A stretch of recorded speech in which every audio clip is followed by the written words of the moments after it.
Hola, bienvenidos a este primer episodio de Todo un poco, un espacio donde vamos a hablar de todos esos temas que a veces llevamos con frecuencia, pero pocas veces se documentan.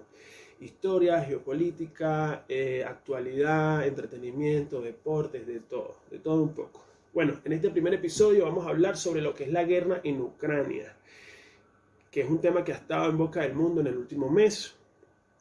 Sorpresivamente ya lleva más de un mes. Pues nada, vamos a hablar un poco sobre todos esos puntos que debemos saber para poder entender el conflicto, estas claves, como su origen, el contexto histórico entre los dos países, las causas, cuándo empezó, cómo va este conflicto, con el contexto histórico. Vamos a tocar el contexto histórico, siempre se la han llevado mal, cómo ha sido la historia en estos dos países. Vamos a hablar de algunos personajes, de algunos escenarios también, para poder entenderlo. Es el mayor ataque en suelo europeo desde las guerras yugoslavas. Esto es algo que está mucho más que claro. Incluso muchos hablan de que desde la Segunda Guerra Mundial. Bueno, esto tuvo un momento de explosión en la madrugada del 24 de febrero cuando el presidente ruso Vladimir Putin, mediante una cadena de radio, televisión, stream, le anunció al mundo una operación militar especial con el fin de desmilitarizar y desnazificar el territorio ucraniano, debido a que esto es una amenaza para su nación. Esa fue la justificación que dio para el mundo en su casi total mayoría. No era suficiente para una intervención militar, pero bueno, llevó todo esto a cabo. Y lo que se pensaba que iba a ser una operación fugaz de 4 días para que el gigante ruso llegara a la capital ucraniana, realmente ha sido todo lo contrario. Ha mostrado unas falencias en el ejército ruso, ha mostrado una resistencia inesperada por el territorio ucraniano. La guerra ya va por más de un mes, está bastante estancada. Realmente ha traído consecuencias catastróficas. Es cierto que en una guerra siempre se pierde, pero acá hay consecuencias catastróficas tanto en infraestructura y económicas para Ucrania, y económicas y bastantes consecuencias a futuro que va a traer para el, el gobierno ruso, el Estado ruso, la Federación Rusa, porque también tenemos que hablar que Rusia no es un país. Rusia es una federación que está integrada por más de 80, por decir, estados autónomos, pero dentro de la Federación Rusa hay 22 repúblicas independientes, muchas repúblicas populares, y sin contar lo que es Crimea y Sebastopol, que es parte de este conflicto, que ya está anexada a la federación, que serían 24. Y si vamos un poquito más allá, podrían ser 26, con las dos repúblicas populares que se han dado en el Donbass, como es Lugansk y, y Donetsk. Pero bueno, ¿cuándo empezó este conflicto? ¿El 24 de febrero? No. Se puede decir que oficialmente empezó en marzo del 2014, cuando la Federación Rusa invade, realiza referéndums independentistas y después anexa a la Federación Rusa, aunque no ha sido reconocido por el mundo en su mayoría, la península de Crimea con la ciudad de Sebastopol. Allí empieza el conflicto como tal. Pero la Ucrania en ese momento estaba muy debilitada y prácticamente no hizo absolutamente nada en contra de esa intervención rusa. Pero ¿por qué Rusia toma Crimea en ese momento? ¿Qué tiene que ver Crimea? Crimea siempre fue de Ucrania. Crimea es prorrusa, es de mucha cultura rusa. Bueno, la historia de Crimea es bastante particular, se pudiera decir. Es cierto que la anexión de Crimea viene después del Euromaidán. El Euromaidán fue un estallido social dentro del territorio ucraniano que se dio a finales del 2013 y hasta el principio del 2014, que fue una exigencia del pueblo del centro y oeste ucraniano para poder acercarse más a la Unión Europea, ya que había un preacuerdo firmado en el año 2012 y que en el año 2013, después de una reunión de emergencia con el presidente de turno Víctor Yanukovych y el presidente ruso Vladimir Putin, el presidente ucraniano en ese momento decidió echar para atrás todo el preacuerdo firmado y seguir acercándose más a Rusia, como ya lo venía haciendo esta república ucraniana, que es joven, que viene su independencia, su república, siendo república, o sea, ha tenido 4 o 5 mandatarios, prácticamente fue fundada como esta república que hoy conocemos, después de la caída de la Unión Soviética, que fue una de las primeras naciones que se independizó, declaró su independencia y en su momento hizo un referéndum independentista donde más del 90% de la población ucraniana decidió ser independiente. Y bueno, a raíz del Euromaidán, de la caída de Víctor Yanukovych, de un presidente que estaba en las revueltas pro-occidente, se empezó esa guerra civil, la guerra del Donbass, que durante 8 años ha dejado más de 18.000 muertes. El Donbass, que es en el este de Ucrania, es totalmente prorruso, étnicamente, culturalmente, por todos lados.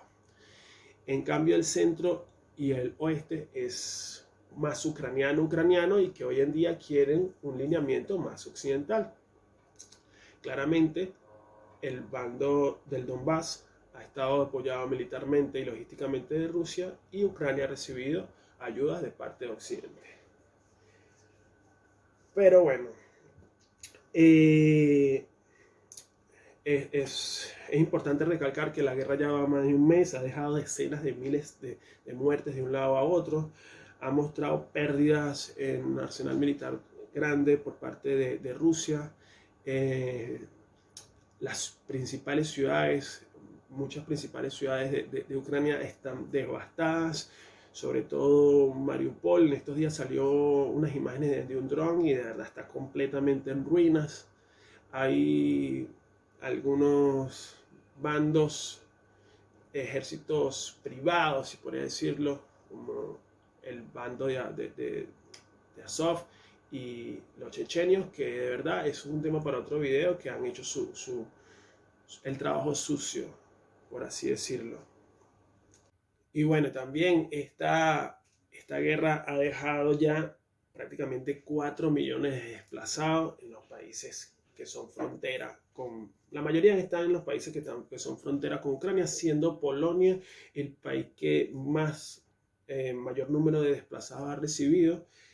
Estos ucranianos que han venido huyendo del conflicto, y sobre todo Moldavia, que es un país mucho más chico, en una población por cada 100.000 habitantes, es la que mayor impacto ha recibido. Pero bueno, vamos a irnos entonces en el contexto histórico. No voy a ir tan atrás para no hacer un video tan extenso, pero vamos a hablar de tiempos del Imperio Ruso. En tiempos de Catalina la Grande, cuando anexó parte del territorio ucraniano al Imperio Ruso. El oeste de Ucrania siempre estuvo dividido, dio bastantes vueltas, por así decirlo, fue parte de lo que fue imperios polacos, lituanos, austrohúngaros, por todos lados. Pero en ese tiempo, en la anexión de esa parte del territorio ucraniano al Imperio Ruso durante Catalina la Grande, ese territorio ucraniano, en ese momento el Imperio Ruso intentó una rusificación, o sea, querían eliminar la cultura ucraniana total, desde su cultura hasta su idioma. Y fueron tiempos muy duros para esa parte de Ucrania, para el pueblo ucraniano, y allí es donde empieza esta parte de que tenemos el este, esa frontera con Rusia, que es bastante prorruso, habla mucho ruso, se habla ruso, todo es ruso, ¿me entiendes? Y bueno, tiene esa diferencia étnica y cultural con la otra parte del país.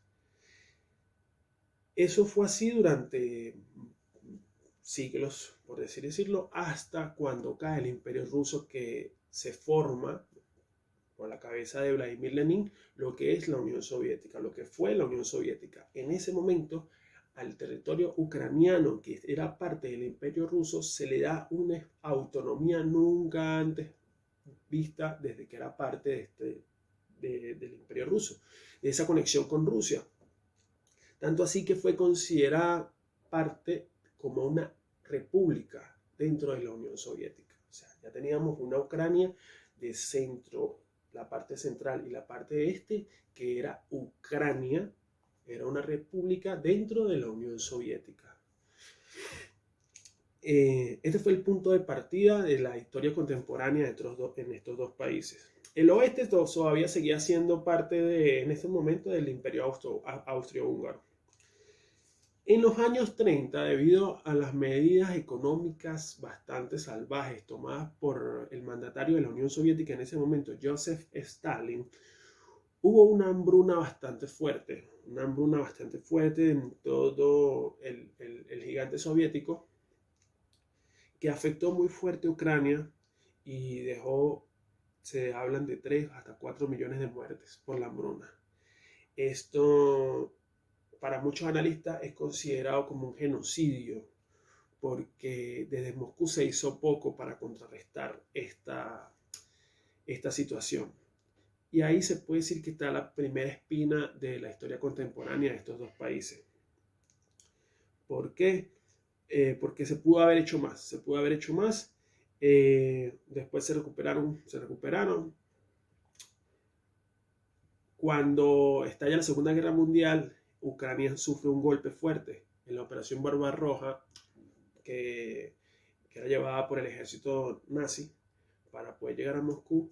Invadieron Ucrania en su totalidad, donde el pueblo ucraniano resistió hasta el final, pero hubo millones y millones de muertes también de ucranianos defendiendo la ciudad, y se sintió que no se recibió el apoyo necesario, logístico y militar en ese momento de parte de Moscú, y también alimentó viene como una segunda puya importante en la historia contemporánea, tanto así que cuando fue tomado por el nazismo, hubo muchos colaboradores ucranianos con la Alemania nazi.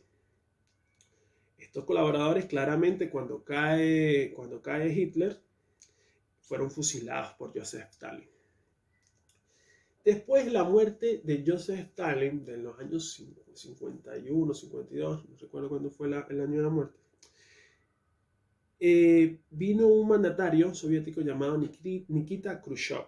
Nikita Khrushchev, de bastante afinidad ucraniana, o sea, fueron como los mejores tiempos entre estas dos naciones, donde se puede decir que hubo una armonía, y el señor Nikita Khrushchev tomó una decisión que en ese momento no era tan polémica, pero hoy en día sí lo es, porque Crimea, que desde que fue anexada al Imperio Ruso, siglos atrás, siempre fue parte y administrada por Rusia. Incluso fue poblada por rusos para tratar de contrarrestar y aumentar su población, que era de esos tártaros que eran nativos de allí. Siempre fue parte de Rusia, y el señor Nikita Khrushchev, mediante por afinidad, por el cariño que le tenía al pueblo ucraniano, cedió la península de Crimea a la República Ucraniana, alegando una continuidad territorial. Algo bastante descabellado, pero bueno, lo hizo. Crimea pasó de ser administración rusa a ser una administración ucraniana. Ahí es donde viene el inicio de que viven muchos rusos, se habla ruso, la cultura es rusa dentro de Crimea, pero era parte de Ucrania. Por eso es que cuando hacen la anexión, en un discurso, el presidente Vladimir Putin dice al mundo que ahora Crimea está en manos de quien debería haber estado siempre. Esa fue su discurso, su respuesta al mundo, ¿me entiendes? Porque el mundo se sintió como que, wow, ¿cómo es posible que anexes? Pero bueno, hay un tema histórico. Ojo, no estoy aprobando, sino que estoy explicando un poco lo que pasó.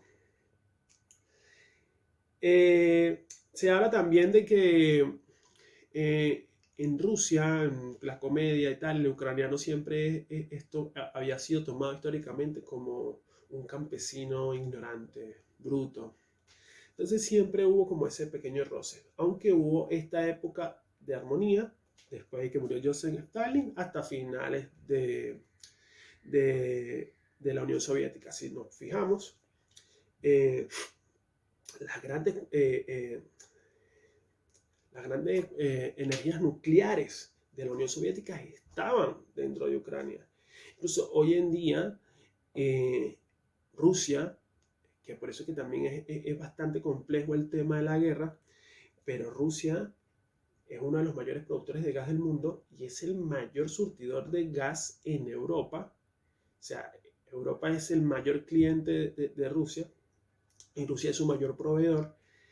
Pasa por gasoductos que van por dentro de Ucrania.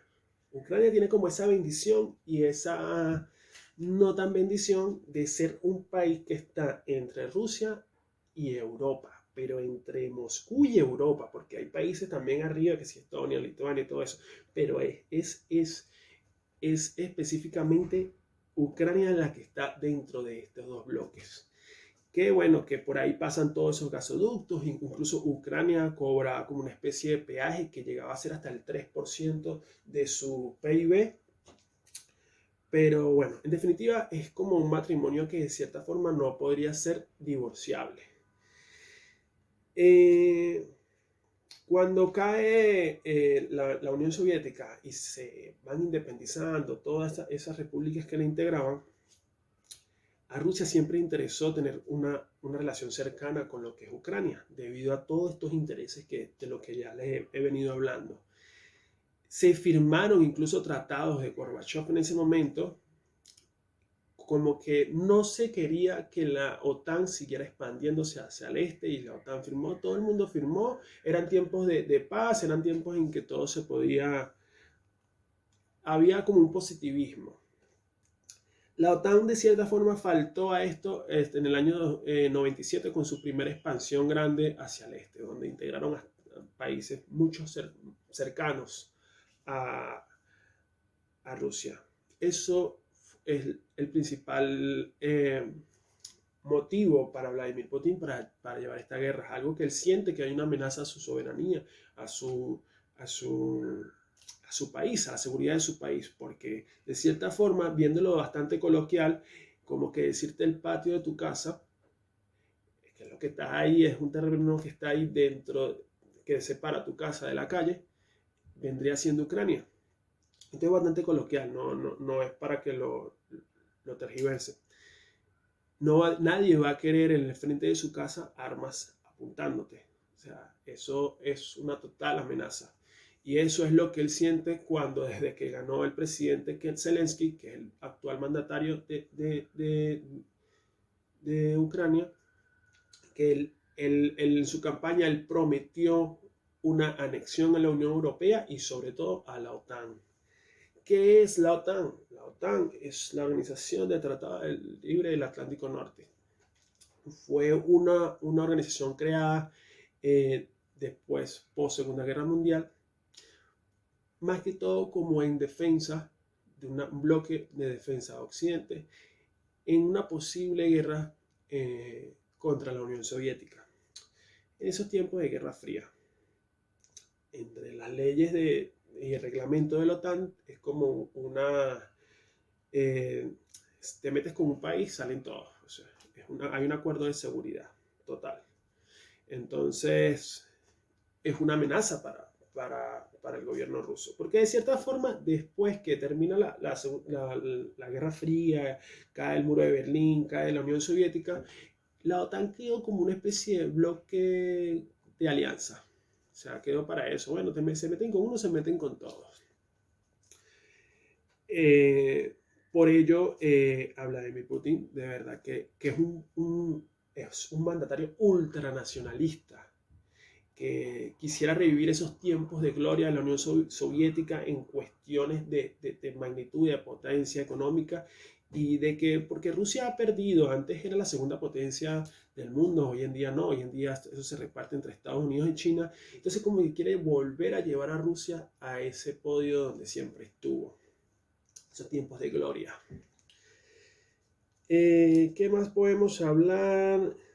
Bueno, Víctor Yanukovych es un mandatario ucraniano que él nació en la ciudad de Kharkov, que es una ciudad, es la segunda ciudad en importancia de Ucrania, que está bastante cercana a Rusia.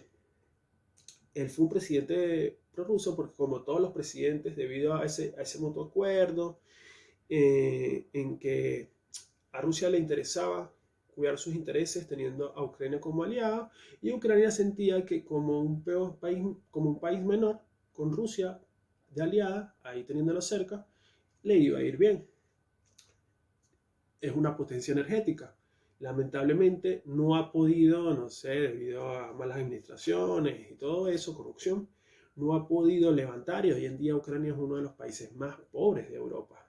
Por eso esa demanda de la gran parte de la población como de que ya alejémonos de Rusia y acerquémonos a Occidente para ver si nos mejora la suerte porque estamos cansados de esto. Víctor Yanukovych era un presidente prorruso, tuvo dos mandatos, en el segundo no lo terminó debido a que lo derrocaron en el Euromaidán, pero en ese último mandato, él en la campaña presidencial, él como que les dijo al pueblo ucraniano, mire, vamos a acercarnos un poco a Occidente y vamos a mantener esta paridad y aprovechar que tenemos a esta potencia rusa cerca y acercarnos a Occidente. Incluso prometió una posible anexión a la Unión Europea y con eso ganó la campaña presidencial. Hubo un preacuerdo firmado de integración a la Unión Europea en el 2012, que en el 2013, como ya lo había comentado, por una reunión de emergencia con su homólogo ruso, se habla de un sello, de un cheque en blanco de 50.000 millones de dólares. Como que compró el no pase a la Unión Europea, y eso desató la furia de la gente y desató lo que es la guerra civil que se ha vivido dentro del territorio ucraniano. Por eso Víctor Yanukovych es como que un personaje importante dentro de, de la historia de este conflicto. El presidente Zelensky, que fue elegido en el 2019, no tuvo carrera política. Era un comediante, era muy conocido en el país ucraniano, pero bueno, hizo la campaña como la tenía que hacer, prometió un real acercamiento a Occidente y a una futura anexión a la Unión Europea y también a la OTAN para poder sentir una seguridad a la hora de defenderse de un posible ataque, que es el que está dando. ¿Qué pasa? Que para anexarse a la Unión Europea y a la OTAN no es un proceso de un día, no es un proceso de un año, es un proceso largo que un país debe seguir con algunas condiciones para poder ser parte de estas organizaciones. Bueno, ¿cómo ha ido la guerra? La guerra de verdad sorprendentemente ya lleva más de un mes. Como lo dije al principio, se pensaba que iba a ser una operación fugaz y no ha sido así, ha mostrado, lleva más de un mes, sorpresivamente, y está estancada, las negociaciones de paz están bastante congeladas, hay un futuro incierto. En teoría, Rusia debería tomar las principales ciudades, negociar, los ucranianos negociar casi que porque no les quedará otra, y bueno, Rusia demanda que Ucrania sea neutral, que no sea parte de la Unión Europea ni mucho menos de la OTAN, que reconozca la anexión de Crimea y Sebastopol a la Federación Rusa, que declare su pérdida del Donbass, que deje que el Donbass sea independiente, sus repúblicas populares, y que se respete el idioma ruso dentro del territorio ucraniano. Eso es lo que demanda Rusia. Que prácticamente Ucrania acepta que está bien, no vamos a ser parte de la Unión Europea, esa parte la acepta. El reconocimiento de Crimea por cuestiones de historia como que también ya aceptan que ya no es de ellos. Lo del idioma ruso es discutible porque se habla mucho ruso dentro de Ucrania, pero lo que no acepta Ucrania es la pérdida del Donbass. La pérdida del Donbass. ellos no aceptan eso. Entonces está bastante estancada, han habido muchas muertes, muchos daños económicos, infraestructurales, de toda magnitud. Las ciudades como Mariupol están totalmente devastadas. Rusia sorprendentemente ha recibido de parte de Occidente, debido a que fue bastante amenazante el presidente Vladimir Putin, alegando que el que se oponga a la operación militar va a sufrir consecuencias nunca antes vistas en la historia. Fue bastante claro, como que no se puede meter nadie, el que se meta es problema también. Pero Occidente sorpresivamente se ha unido bastante, se ha unido en bloque. Al principio Europa estuvo un poco tímida porque, por lo que hablamos, porque es el principal el cliente de Rusia a nivel energético, pero a pesar de que no ha mandado tropas y todo eso, han contribuido con mucho arsenal militar y sobre todo sanciones a Rusia. Se ha sancionado desde lo económico hasta lo deportivo, sacando a Rusia del Mundial de Qatar de este año. Se sacó a Rusia del sistema financiero SWIFT, que es un sistema financiero que permite transacciones internacionales. Ha dejado a Rusia en un total aislamiento mundial. Rusia, o sea, depende hoy en día de acercarse a China lo máximo posible. Incluso le ha pedido ayuda militar a China. China ha sido como que bastante tímida en la cuestión porque no se quiere meter tanto en lo que es el conflicto. Incluso no apoyó con totalidad la invasión. Se ha dejado de comprar petróleo, se ha dejado de comprar un montón de cosas a Rusia. Obviamente todavía se les sigue comprando gas y todo eso, mientras como que Occidente ve qué hace. El rublo, que es la moneda rusa, ha sufrido una caída estrepitosa. Incluso cerraron la bolsa para como que ellos reservarse el valor total de la moneda. En fin, Gazprom, que es como la empresa principal de Rusia, si sigue así va a quebrar totalmente. De verdad que no se esperaba Rusia de parte de Occidente estas medidas.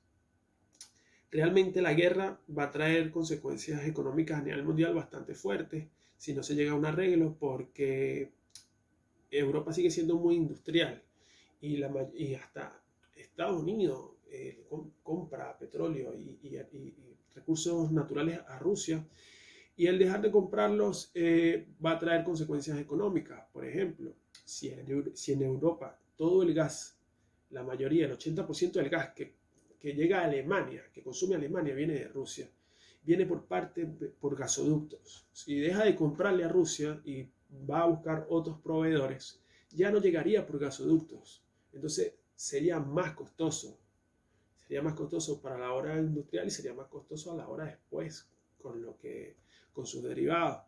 Entonces esto traería consecuencias a toda la economía mundial, o sea, no necesariamente solo a los que están allá, sino a los que estamos de este lado del charco.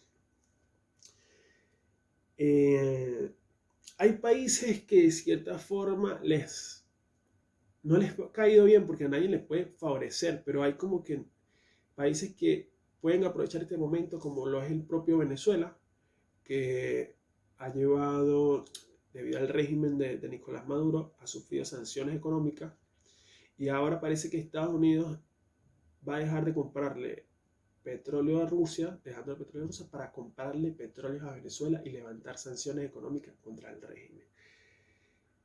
Algo impensable, pero bueno, en la guerra todo se vale. Para el régimen de Nicolás Maduro les va a caer como anillo al dedo, que impresionantemente el régimen ha sido uno de los que ha apoyado y ha declarado su apoyo al mundo a lo que está haciendo Rusia. Entonces se vienen tiempos bastante confusos, tanto a nivel económico como en niveles de geopolítica. Se ha venido alimentando una especie de guerra fría silenciosa desde hace un par de años, y esta guerra puede ser un punto de inflexión que puede ser un tema bastante chévere para otro video, debido a que o estás con Occidente o no estás con Occidente. Incluso mandatarios, desde que asumió el difunto Hugo Chávez, han alimentado eso en la región, hablando de Sudamérica, Latinoamérica. Y a nivel mundial ya se está sintiendo esto. Y vamos a ver cómo va a ir fluyendo. Bueno, yo no soy dueño de la verdad. Yo solamente me he documentado un poco. Tengo acá mi libreta de apuntes. Eh, Dejen sus opiniones aquí abajo. ¿Qué opinan? Si pueden agregar más información sería genial.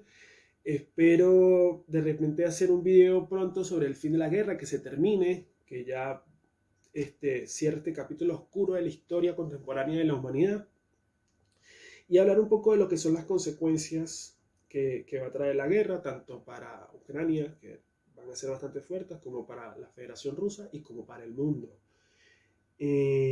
Vamos a ver cómo se va a manejar la geopolítica a partir de este acontecimiento. Y pues también quisiera pedirles que se suscriban y comenten y le den like a esto para ver si lo seguimos haciendo. De todo un poco.